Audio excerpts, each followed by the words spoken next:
I never really knew the girl in 3C. We passed each other in the hallway sometimes. She'd smile, I'd nod. Typical apartment neighbor stuff. She was quiet, neat, always carried groceries in those reusable canvas bags that suggested she knew how to cook things from scratch. Her name was Hannah, I think. We weren't close, not even acquaintances really, but I knew she had a dog, a little thing, some kind of terrier with the bark of a much larger animal. That dog barked when she left for work, barked when she came back, barked if someone sneezed too loudly in the hallway. I used to complain about it in my head, sometimes out loud. But one morning, I noticed something strange. The barking had stopped, not for a few minutes, for days. At first, I was relieved. Finally, some peace. Then I realized I hadn't seen Hannah either. No grocery bags, no elevator rides, no door slamming, just nothing. But I told myself it was fine. She probably went on vacation. People do that. It was only when I passed by her door one night, Tuesday, I think, that I heard something that stopped me cold. A soft whimper. Not loud, not desperate, just steady, like crying that had run out of energy. I knocked. No answer. I pressed my ear to the door. The dog again, barely audible. I called the super. He didn't care. Said it was probably just a pet sitter situation and not to worry. If there's no smell, there's no emergency, he said, then laughed. I didn't. The next morning, the crying was worse. I sat in my kitchen staring at the wall across from her door. I couldn't shake it. Something was wrong. So I did the thing you're not supposed to do. I picked the lock. Let me just say this. I'm not some criminal mastermind. The lockpick kit I used was one of those novelty things I bought online during lockdown boredom. I never expected to actually use it, but the door gave after just a few seconds of shaking hands and adrenaline. I pushed it open slowly. The first thing I noticed was the smell, not bad, just stale, like someone had closed the windows a week ago and never came back. The second thing was the silence. The dog wasn't barking. It was just sitting there, right in the middle of the living room, staring at me, head tilted. It didn't even flinch. It looked tired, hollow, like it had spent every ounce of energy calling for someone who never came. "Hey, buddy," I whispered. No tags on the collar, just a faded purple band. I stepped in. The place was clean, not spotless, but no signs of struggle. Her phone was on the counter, plugged in. The screen showed dozens of unread texts and calls, mostly from someone named Alex. I checked the fridge, half full. Dishes in the sink, but nothing moldy. Keys still on the hook by the door. Shoes lined up in neat rows. Purse hanging on the chair. Everything said she had just stepped out, but she hadn't come back. I crouched next to the dog. He wagged his tail once. I noticed a small pile of unopened mail by the door. One envelope had the corner torn, like someone started to open it and stopped. It was from a medical lab. I shouldn't have, but I read it. I wish I hadn't. The name wasn't Hannah. It was Rachel Harris. And the letter said she'd missed a follow-up regarding serious test results. A lump had been found. A biopsy was recommended. My stomach dropped. Who was she? Really? The name hit me like a wave I wasn't expecting. Rachel Harris, not Hannah. Had I imagined her name? Or had she lied about it to everyone? I sat down on her couch, not because I wanted to, but because I suddenly felt like my knees might give out. The dog hopped up beside me and laid his head on my leg like he'd been waiting for someone to just sit. Be there. I scratched behind his ears. What happened to her? Huh? I whispered. I glanced around. Nothing looked out of place. But now that I knew her name wasn't Hannah, everything looked wrong. I checked her mail pile again. Rachel Harris. Rachel M. Harris. R. M. Harris. Every piece of mail said the same. None of the envelopes looked opened, as if she had stopped caring what was inside. I picked up her phone, which had finally recharged. No passcode, just a swipe to unlock. I don't know what I expected. Maybe a note, a last text, something that explained the empty space she'd left behind. But instead, the screen opened to a text thread with someone named Alex. The last message was 5 days ago. I'm not going through it again. I can't. I'm sorry. Alex had replied over and over. Please pick up. Rachel, please. Just tell me where you are. The tone wasn't threatening. It was desperate. I scrolled back. They had history. Long texts. Breakups. Reconciliations. Silence. Then reattachment. Classic heartbreak loop. But something in the most recent messages felt final. Like Rachel was stepping away for good. I looked around the apartment again. Still no signs of where she'd gone. Just that dog. Waiting. The blinds were closed, but I pulled one back. Her car was still in the lot. That was the moment the back of my neck prickled. Wherever she'd gone, she hadn't driven. She'd walked. Or someone had taken her. I checked the photos in her phone. Most were of the dog. Some selfies. One of her and a man, maybe Alex. The last photo was a blurry shot taken inside what looked like a hospital waiting room. No caption. No follow-up. Just her, sitting alone. The timestamp? The same day as her last message. The hospital in the photo looked familiar. That hideous wallpaper. The vending machine in the corner. I stared at it for a long time, trying to place it. And then it hit me. It was St. Martin's, 3 blocks away. The kind of hospital that looked more like a converted office park. My dad had been treated there once. I grabbed her phone and the unopened envelope and left the dog behind, though not without guilt. I filled his bowl with water and left the door ajar so I could get back in. At the hospital, the woman at the desk was polite but firm. "I'm sorry, we can't share patient information." I didn't lie. I just danced around the truth. I said I was a neighbor, that I'd found her apartment open and her dog crying, that I was worried. She softened. "Rachel Harris," I said. "She might have come in 5 days ago. Alone." Looked shaken. The woman tapped on her keyboard, then frowned. She was here, but she checked out the same night. Checked out? I echoed. To where? She glanced around, lowered her voice. She signed herself out AMA against medical advice. Refused further tests. Said she had to go handle something first. Then she left. That made no sense. Handle what? Why leave in the middle of a health scare? The woman leaned in a little. Between us, she looked scared. Not sick. Scared. I left the hospital more confused than ever. The dog. The phone. The letter. The false name. Who was Rachel Harris? Why lie about something as simple as her name? Why vanish when she clearly needed help? I passed a payphone on my walk back. It rang as I passed. I swear on everything, it rang. I stared at it. My gut twisted. I picked it up. There was no sound on the other end. Just breathing. Then a voice I didn't recognize. "You should have left the door closed." I dropped the receiver like it burned. It swung on its cord as I backed away, heart thudding so loud I was sure the whole street could hear it. No one around. The city carried on like it didn't just whisper something straight into my bones. I walked faster. I needed answers, anything that made this feel like less than a nightmare. Back at the building, the dog was waiting exactly where I'd left him, staring at the door like he expected her to walk in any second. I sat down beside him again. What did she get herself into? I asked aloud, mostly for my own sanity. I opened her laptop, which I hadn't dared touch before. No password. The desktop was cluttered with folders, insurance, work stuff, and one called Private. I clicked it. Inside, dozens of screenshots, email threads, bank transactions, a scanned court document labeled Restraining Order, Declined. My pulse spiked. I opened it. The name on the top line said Rachel Harris. The bottom line? Alexander M. Reese. I whispered it aloud. Alex. Her ex. The messages in her phone replayed in my mind. His desperation. Her fear. Maybe it wasn't a breakup story. Maybe it was a survival story. One of the screenshots showed a confirmation from a shelter. Safe House Network. Intake request approved. The date? The same day she disappeared. It was all clicking together, piece by awful piece. She was trying to leave. To hide. To start over. And I, her nosy neighbor, had just blown the door wide open. I should have told someone. The police. A hotline. Anyone. But all I could think was, what if Alex knows she tried to disappear? What if someone else does too? What if he never stopped watching her? My phone buzzed. Unknown number. One message. You're next.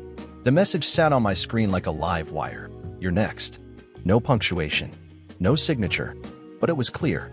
I had seen too much. Or maybe just enough to become a liability. I stared at the words until the screen dimmed from inactivity. Then I forced myself to breathe. I screenshotted the message and sent it to myself, just in case. Then I called the police. It felt like the obvious thing to do, until the dispatcher asked, "Do you feel you're in immediate danger?" And I realized. I didn't know how to answer. "Someone is missing," I said. "Her name's Rachel Harris. She lives in my building. I found her apartment unlocked. Her dog was alone. She hasn't been back in days." I didn't mention the laptop, or the restraining order, or the message. We can do a welfare check, the dispatcher said. But if she's an adult and left voluntarily, I hung up before she finished. Of course, adults can leave, even if they're running for their lives. I paced my apartment, the dog still trailing me like a shadow. I didn't know his name. I started calling him Murphy. It just felt right. That night, I couldn't sleep. I kept checking her window across the courtyard, hoping for movement. Nothing. The next morning, I got a call. Unknown number again. But this time, it wasn't a threat. It was a woman. Soft voice. Is this the neighbor from 3B? Yes. I'm with Safe House Network. Rachel gave us your number. She did. I was stunned. Why? The woman exhaled. She said if anything happened to her, you'd know what to do. I felt my chest tighten. What happened? A pause. Then, she never showed. And she hasn't checked in since last Friday. Is she? We don't know, the woman said gently. But she trusted you. She left a file. It's encrypted. We were told only to unlock it if she missed 2 check-ins. That was today. We can send it to you. Send it. Within minutes, a folder appeared in my inbox. The password prompt blinked. I had no idea what it could be until I looked at the dog curled at my feet. Murphy. I typed it in. It opened. Inside the folder was a single PDF titled, If I Go Missing. The first page was a letter, addressed to me. I'm sorry to drag you into this, but you were the only one who looked twice, who noticed the silence. I saw you in the hallway that day when I had the bruises I couldn't cover. You didn't say anything, but you looked. That meant something. I blinked hard, trying to focus through the tightness in my throat. If you're reading this, then either I've disappeared or I've been silenced. Either way, here's what I need you to know. What followed was a detailed account of her relationship with Alex. The love bombing, the gaslighting, the slow isolation. He was charming to everyone else, but at home, he monitored everything. My texts, my movements. He said he didn't trust me, but it was really that he knew I was trying to leave. She'd contacted a legal clinic, a counselor, and finally the Safe House Network. She planned every detail of her exit, but still feared he was watching. I started noticing things. My door unlocked when I came home. My toothbrush damp. My journals moved. I don't think I was paranoid. I think he was already inside. I clutched the laptop like it might anchor me. I had a plan. I was going to disappear clean. I even changed my name. Hannah wasn't real, but it helped me feel like someone who could walk away. She ended the letter with something I'll never forget. If he found out, he'd make me disappear. Not loudly, not violently, but with a kind of erasure no one questions. You'll find things in the apartment. Use them. Don't let him bury me quiet. I closed the file. I had evidence. I had her words. But I also had a choice. Pretend none of it happened, or go deeper into the shadows she was trying to escape. I looked at Murphy. His ears perked. And for the first time, I understood. She hadn't trusted a system. She trusted me. The first thing I did was hide the laptop. Not just out of sight, gone. I wrapped it in towels, stuffed it in a box labeled winter clothes, and shoved it deep in the back of my closet. I started locking my door, even when I was home. I left Murphy at my friend Kat's place for a few days, just in case someone came back looking for him. I knew I sounded paranoid. But when you find out someone can erase a life without a trace, you learn to take precautions. The apartment across the hall stayed silent. No movement, no sounds, just the shell of Rachel's carefully staged escape. I copied the PDF onto 2 flash drives. I mailed one to a lawyer I found online who specialized in stalking cases.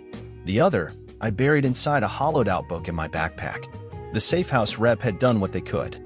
But without Rachel to verify anything, they were limited. I was on my own, until someone knocked. Not loudly, just once. I checked the peephole. A man stood there, early 30s, clean-shaven, crisp blue jacket. He looked pleasant, average, forgettable, which made my skin crawl. He knocked again, then said, "I'm looking for my girlfriend. She lives across the hall." My heart stalled. "Hannah?" I asked through the door, forcing my voice calm. He smiled. "Yeah, sorry, I'm Alex. We had a stupid fight. She's not answering her phone. Just wanted to check in." His tone was friendly. Too friendly. "She's not here," I replied. "I haven't seen her." "You sure?" His smile didn't quite reach his eyes. I thought maybe she said something. Mentioned where she was going. "No," I lied. "Sorry." He nodded slowly. "All right. Well, if you do see her, let her know I'm worried. We go back a long way." That last part felt like a threat. After he left, I called the police, filed a formal missing persons report, gave them everything. Photos, screenshots, names. They took it all, said they'd look into it. I watched from my window as Alex circled the block twice that night, like he was waiting for the lights to go out. The next day, I woke to find Murphy on my doormat. No leash, no note. Just sitting there like someone had placed him gently and knocked. I checked with Kat. She swore she hadn't brought him. She hadn't even left the house. My stomach dropped. I picked him up, checked him over. He was fine, not even dirty, but someone knew where he belonged, and they were reminding me. I didn't go to work that day. I barely moved. I sat at my kitchen table rereading Rachel's letter. I tried to trace her path. The hospital, the plant, the shelter. Somewhere along the way, someone caught up. I had missed something. That night, I broke into her apartment again. Not because I wanted to, but because I needed to see if he'd been there. I checked for anything new. The closet had been rifled through, drawers slightly ajar. He was looking for something, but I still had the laptop.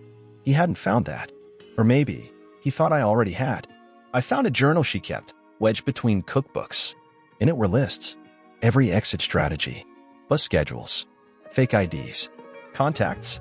But one page was dog-eared, and on it, scrawled in rushed handwriting, were the words, "If I don't make it, tell my mom I forgive her." No number, no address, just that. I Googled Rachel Harris plus obituary. Nothing. Rachel Harris plus arrest. Nothing. But then I tried her name on an old public records site, and it hit. A P.O. box listed in another city, over 2 hours away, rented 5 days ago. I printed the address. I packed Murphy's things. I checked out of my own apartment for a few days. I didn't tell anyone. I just left, because something inside me said, if I don't go now, I'll never know the truth. The drive was long and quiet. Murphy slept most of the way, curled up like he finally felt something close to safe. The P.O. box was at a UPS store in a sleepy downtown strip mall. I stood there for a long time before going in. "Hi, I'm trying to reach the owner of Box 411, I told the guy at the counter. He raised an eyebrow. "You family?" "A friend," I said. "She's missing." He hesitated. "She came in last Friday. Looked rough. Didn't say much. Dropped off an envelope to be picked up. That's all I know." "Picked up by who?" "Didn't say. Just paid cash and left." I left my number in case anything came in. Then I drove around town, just looking. For what? I didn't know. A glimpse. A hint. I even checked the local shelters, just in case. Nothing. I was running out of places to look. But that night, back in my cheap motel room, I got a text from the store clerk. Someone came to Box 411, took the envelope. I called. Who was it? Older woman, maybe mid-60s. Dark hair. She looked upset, like she wasn't surprised. I asked if he'd seen her car. Old silver Civic. I cross-referenced the plate he remembered. Found a registered address 30 minutes away. I didn't think. I just drove. The house was small. Faded blue siding. Mail piled on the porch. I knocked. No answer. I looked through the window, and there she was. The woman from the Civic. Sitting alone at the kitchen table, holding something. Crying. When she saw me, she didn't flinch. She just opened the door and said, "You're the neighbor, aren't you?" Her name was Janet. Rachel's mother. The envelope had held a letter, a real one this time. No riddles. Just a confession. She told me everything, Janet whispered. About the abuse. About the plan to run. She was always so private. But this, she trailed off. Her voice brittle. She wanted me to know she didn't blame me for not seeing it sooner. I asked if she knew where Rachel was. She shook her head. "I think she's still running. But I don't know if it's from him anymore. Or from what she had to become to survive him." She handed me a USB. She said if anything happened to her, someone needed to finish what she started. I don't know what that means, but I think you do. I nodded. I didn't know exactly what to do, but I knew I couldn't stop. I called the journalist contact Rachel had listed in her files. A woman named Priya. She listened to everything. Then she said, "Meet me." I think I've been waiting for this call. The next day, I handed over everything.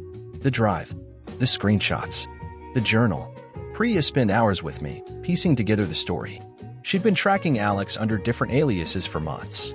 There are more women, she said, but none as prepared as Rachel. The story ran a week later. National. Woman disappears after escaping alleged abuser. Evidence points to systemic failures. Alex's face was on the news. He was arrested within days for stalking, for tampering with mail, for breaking a restraining order in another state. Not enough to keep him forever, but enough to stop him now. And maybe that was all Rachel had needed. A head start. It's been 8 months. The apartment across from mine has a new tenant. She plays piano in the evenings. Murphy still lives with me. He sleeps on my feet and growls at doorbells. I still check my locks 3 times every night. The story went viral for a week. Then people moved on. But I didn't. I couldn't. I started volunteering at a local shelter, helping women file paperwork. I learned how to testify, how to listen, how to be quiet in the right ways. And every now and then, I get a postcard, always from a different city. No return address. Just a photo of a mountain, a street sign, a view from a cheap motel window, and a single line written in the same careful handwriting. Still breathing. That's how I know she's okay. Maybe not healed, but free. I don't know if I'll ever see Rachel again. Maybe she's changed her name. Maybe she has a new life with a job that doesn't require looking over her shoulder. But I hope, wherever she is, she knows this. I didn't save her. She saved herself. I just made sure her story was heard. Because sometimes, that's the only thing that makes the monsters stop looking.